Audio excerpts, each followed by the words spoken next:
Assalamualaikum warahmatullahi wabarakatuh. Salam sejahtera bagi kita semua. Shalom, Om Swastiastu, Namo Buddhaya, salam kebajikan, dan salam bela negara.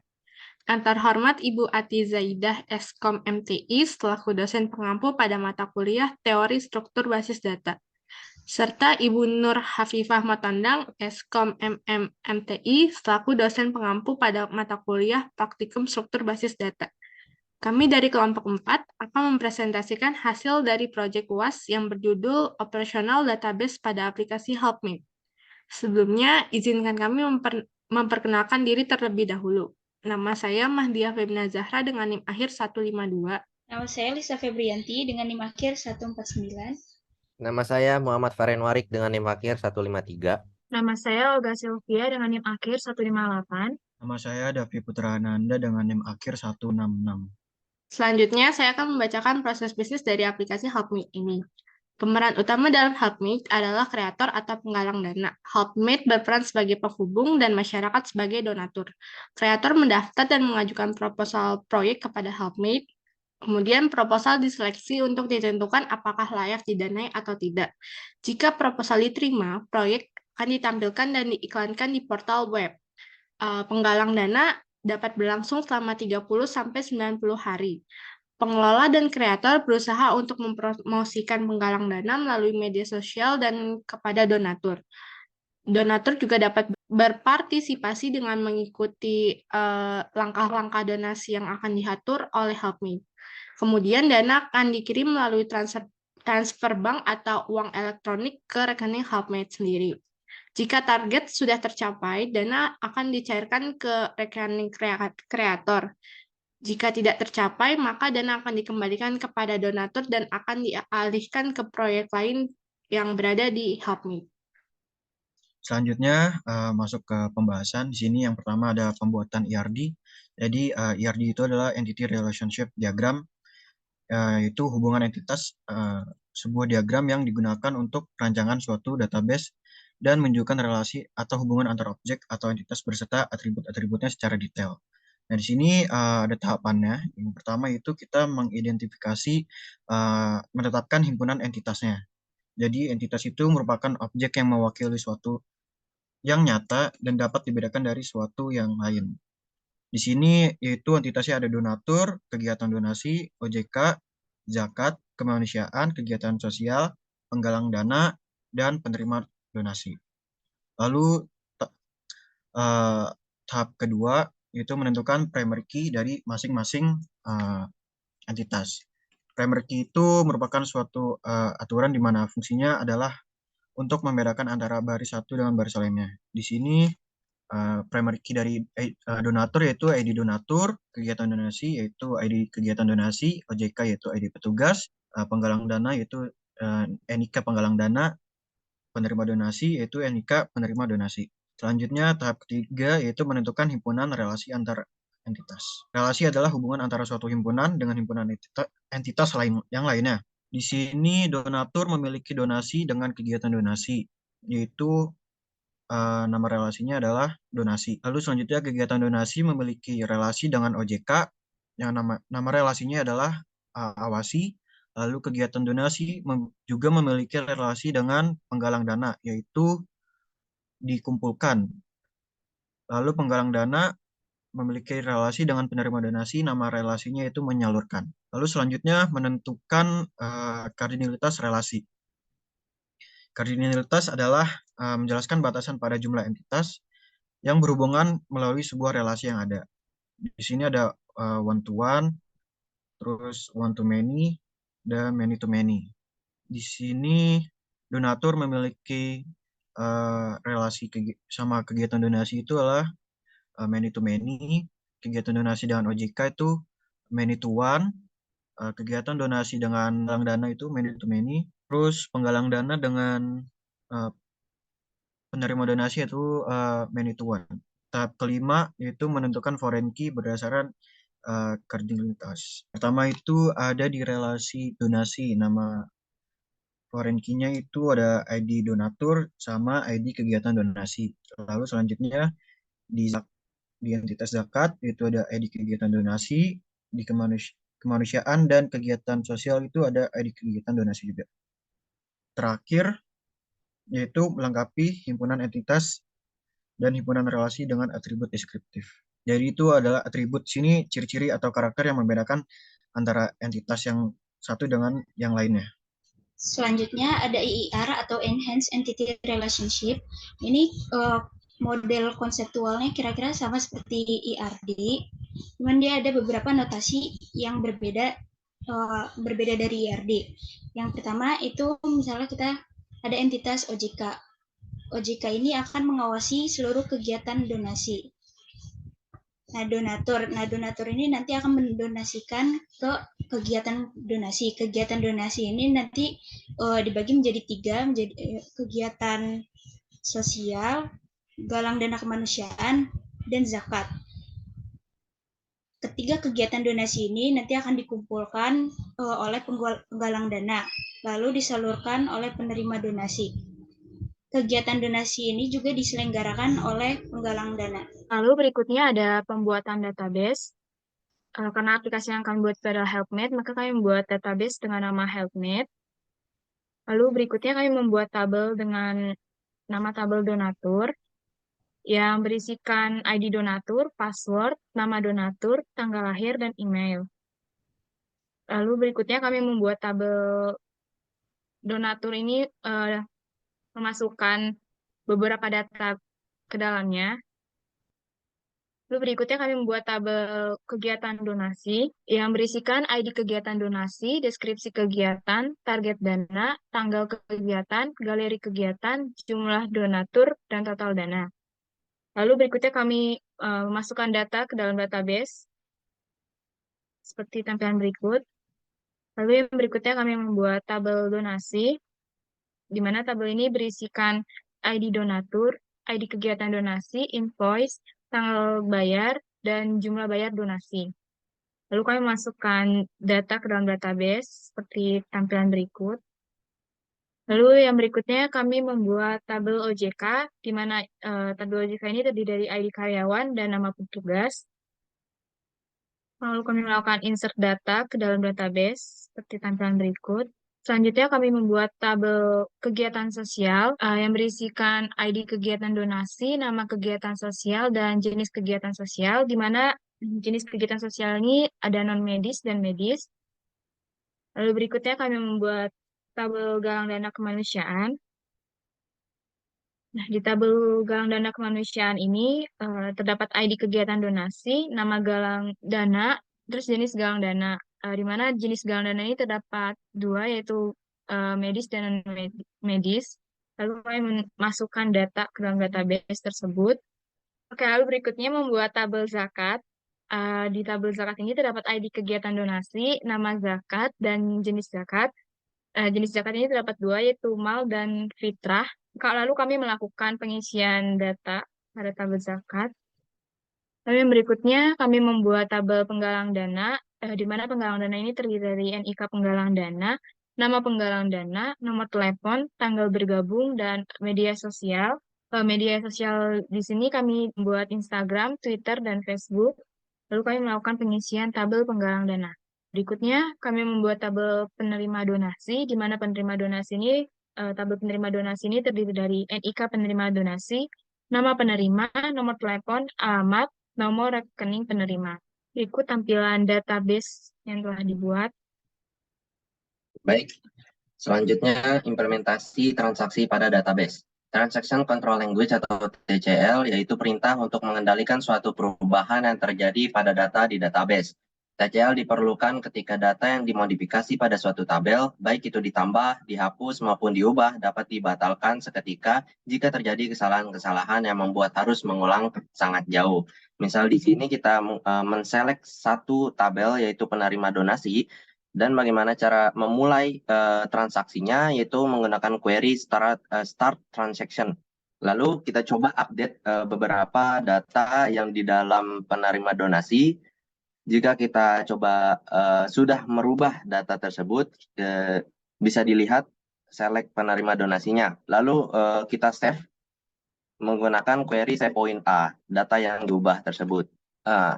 Lalu dicoba untuk insert beberapa data lagi ke dalam tabel penerima donasi. Lalu setelah dicek select penerima donasi, ada tabel yang bertambah. Lalu insert ini kita coba save ke save point B.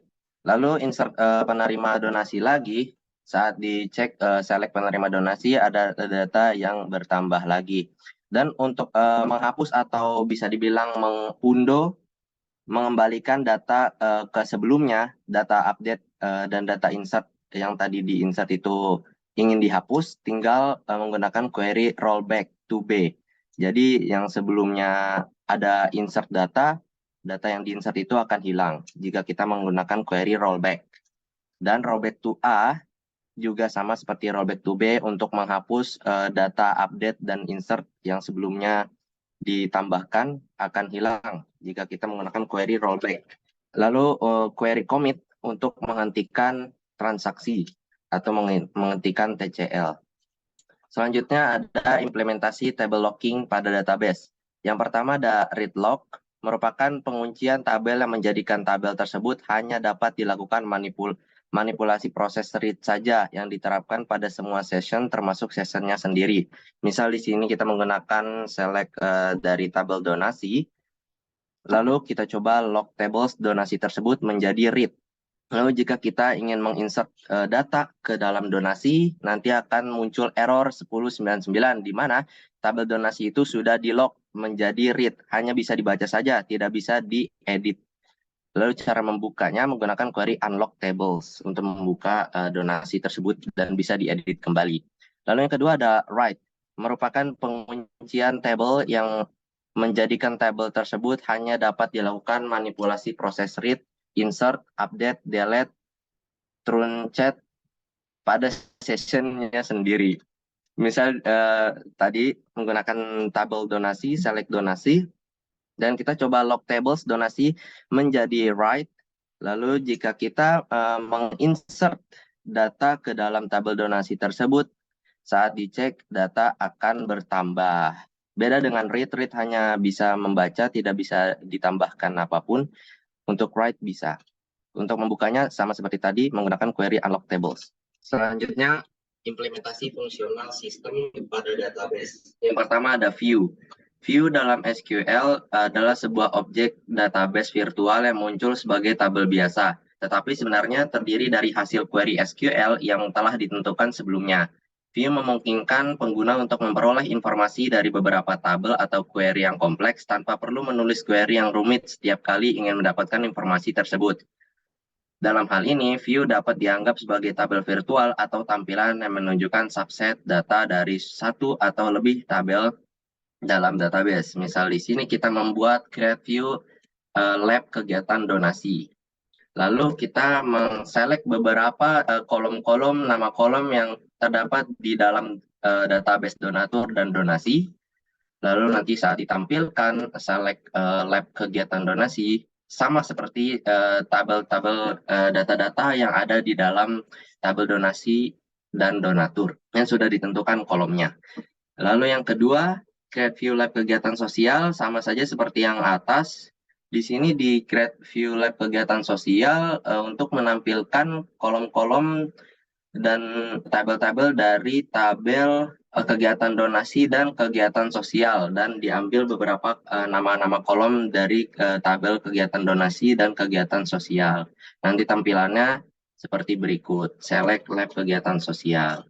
Selanjutnya yang ketiga, create view lab galang dana sosial, di mana di sini mengambil dari nama-nama kolom dari tabel kegiatan donasi dan tabel galang dana kemanusiaan, dan hasilnya select lab galang dana kemanusiaan seperti berikut, diambil dari tabel kegiatan donasi dan galang dana kemanusiaan. Terakhir, keempat ada create view lab zakat, di sini mengambil dari tabel kegiatan donasi dan zakat, mengambil nama kolom dari tabel zakat dan kegiatan donasi, dan tampilannya select lab zakat seperti di bawah.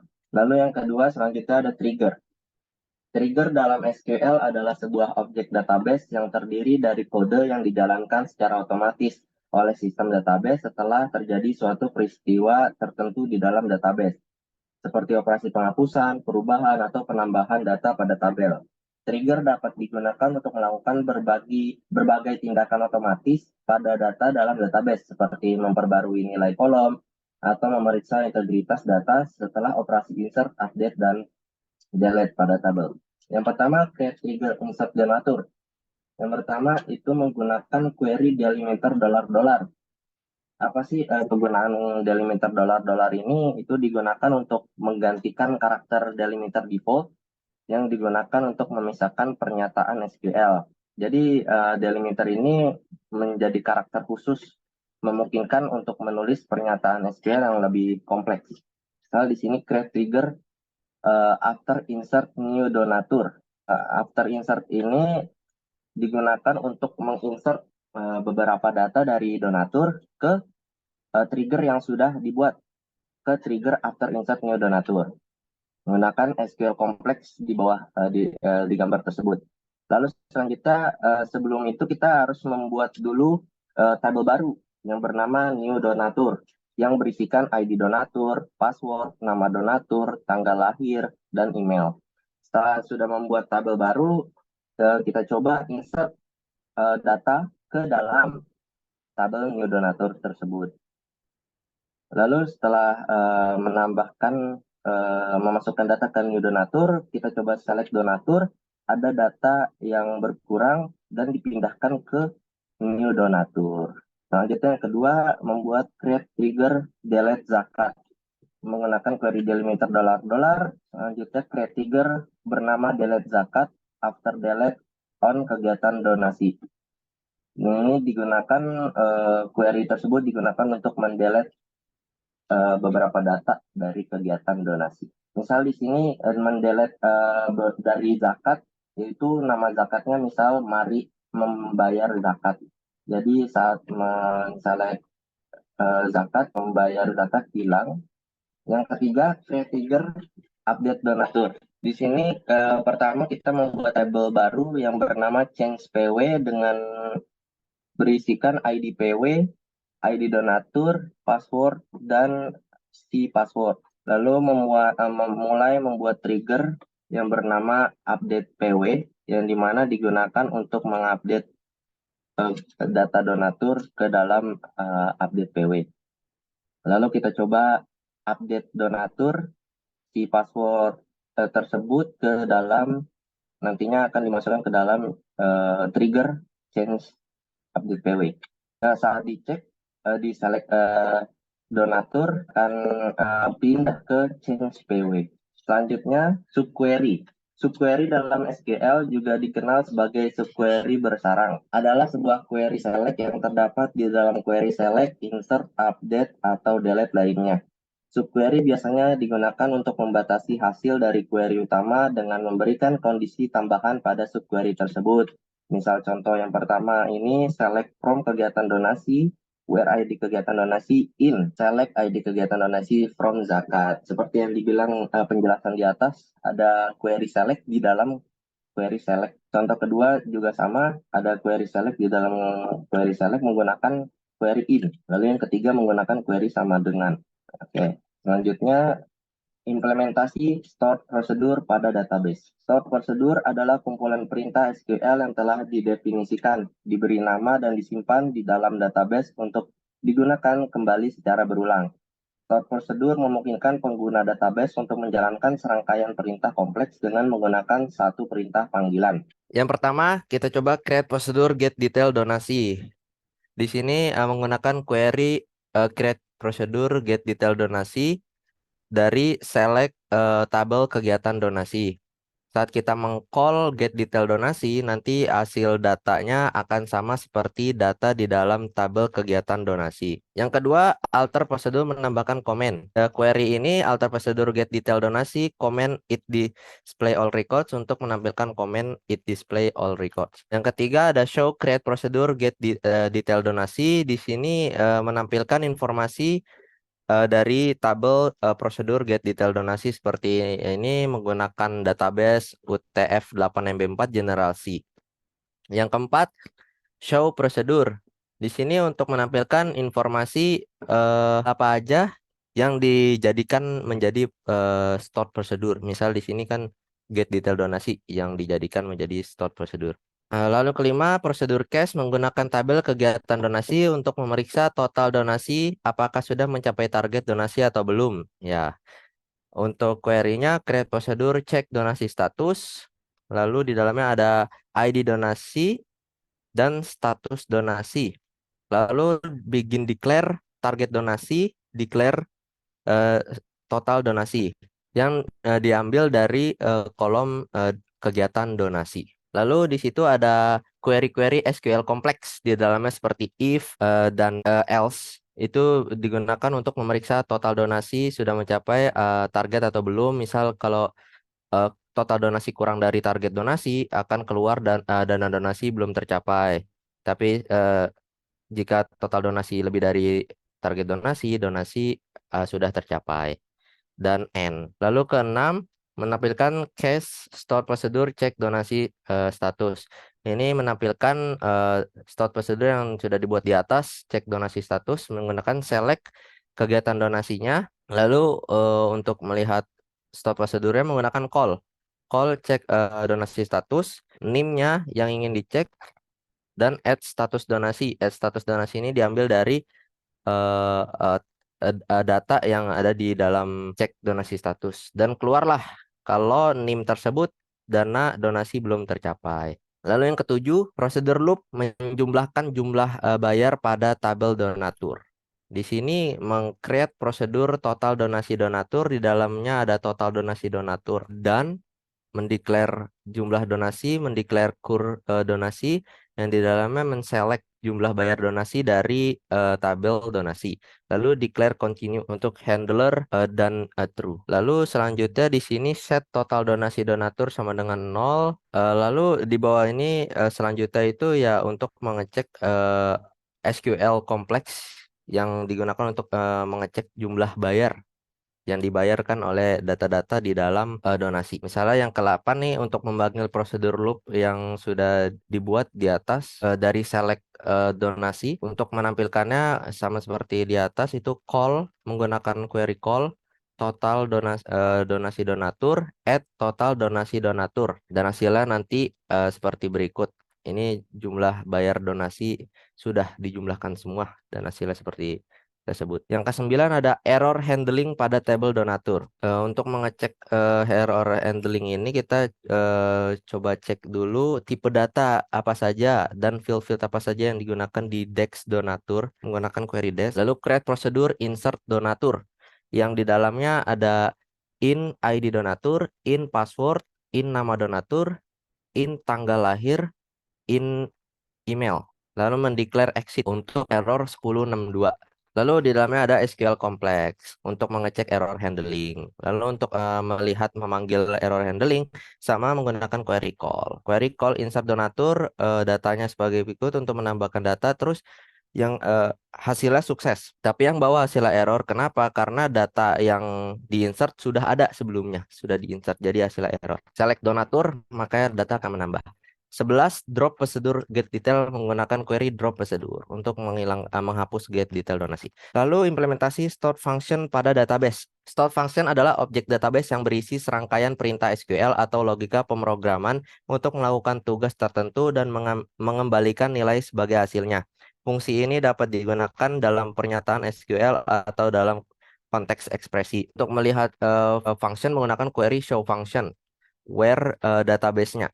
Nama database-nya helpmate dan inilah database tabel-tabel yang dijadikan stored function. Kedua, menampilkan function menggunakan tabel kegiatan donasi untuk memeriksa total donasi apakah sudah mencapai target donasi atau belum. Menggunakan query create function cek donasi status yang di dalam ada ID kegiatan donasi, lalu mendeklar donasi status, declare donation target, declare donation total. Lalu selanjutnya select beberapa field dan tabel kegiatan donasi. Lalu ada perbandingan if If donasi total kurang dari donasi target, akan keluar dana donasi belum tercapai. Jika donasi total lebih dari donasi target, dana donasi sudah tercapai. Lalu N. Untuk melihatnya menggunakan select, cek donation status, NIM-nya yang terdapat di donation status akan keluar. Yang ketiga, membuat stored function.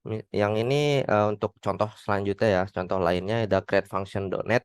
Di dalam ada jumlah bayar donasi, lalu mendeklar donate. Dan di dalamnya juga ada SQL kompleks berupa if jumlah bayar donasi lebih dari 0, maka akan keluar ingin donasi lagi. Jika tidak, jika jumlah donasi kurang dari 0, akan keluar ingin donasi, lalu N. Lalu menampilkan stop function yang dibuat menggunakan ininya ya, informasinya, show function status where database helpmate. Itu akan keluar nama tabel store function.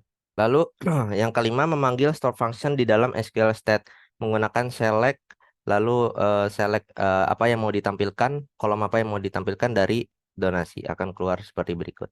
Implementasi kursor pada database. Merujuk pada penggunaan objek kursor untuk mengakses, memanipulasi, dan mengambil data baris per baris dari hasil suatu query dalam basis data. Kursor berfungsi sebagai penunjuk atau tanda posisi dalam set data hasil query yang diterima dari database. Misal di sini kita membuat create prosedur, kursor yang bernama create email list yang di dalamnya inout email list, dan begin mendeklar finish dengan integer 0, declare email address, declare cur email. Lalu selanjutnya kursor akan men-select email, select kolom email dari tabel donatur. Lalu kursor ini kita loop get email, tabel get kolom get email kita loop, lalu fetch cur email ke dalam email address yang sudah di-declare di atas. Setelah sudah get email di fetch, lanjut ke set email list. Set email list ini di dalamnya ada concat email address, titik koma email list. Titik koma ini untuk membatasi email-email dari email ini membatasi ke email selanjutnya. Lalu end loop get email, lalu close cur email, dan end. Lalu setelah itu kita set add email list, kolom add email list, lalu kita panggil menggunakan query call create email list, dan di dalamnya kolom email list. Lalu untuk menampilkannya kita menggunakan query select add email list, dan itulah tampilannya seperti saya bilang tadi, dari email ke email selanjutnya dibatasi oleh titik koma. Titik koma itu fungsinya untuk membatasi. Selanjutnya kita coba untuk yang passwordnya. Sebenarnya sama aja seperti yang email. Passwordnya untuk sintaks-sintaksnya, query-querynya juga sama saja seperti yang email di atas. Jadi langsung aja hasilnya. Jadi hasilnya sama seperti email, tapi ini di bagian passwordnya. Berikutnya ada implementasi backup dan restore pada database. Merujuk pada proses pembuatan salinan cadangan atau backup dari data yang ada di dalam database, serta memulihkan atau restore data tersebut jika terjadi kehilangan atau kerusakan pada database utama. Backup dan restore ini merupakan praktik penting dalam pengelolaan database untuk menjaga keamanan dan ketersediaan data. Backup ini sama dengan ekspor. Backup adalah proses membuat salinan data yang ada di dalam database pada suatu titik waktu tertentu. Backup ini dapat dilakukan secara berkala, dan bentuk salinan backup ini ada dibagi berbagai macam. Ada yang full backup. Untuk kali ini kita mencoba backup full menggunakan CMD, di mana di sini menggunakan MySQL DAM, URoot, database yang kita buat itu ada database HelpMate. Lalu ini adalah nama database yang database baru gitu. Itu adalah HelpMate backup.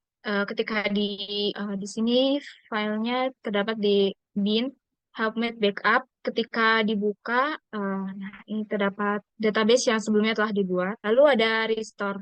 Restore ini adalah proses untuk mengembalikan data dari salinan cadangan atau backup tadi ke database utama setelah terjadi kehilangan atau kerusakan data. Proses database yang digunakan itu melalui phpMyAdmin, di mana sebelum melakukan restore itu membuat database baru terlebih dahulu. Di sini kita membuat database helpmate restore. Lalu setelah itu kita masukkan file yang ingin di restore sebelumnya, itu file tadi helpmate backup. Ini import has been successfully finished. Jadi helpmate backup ini udah restore.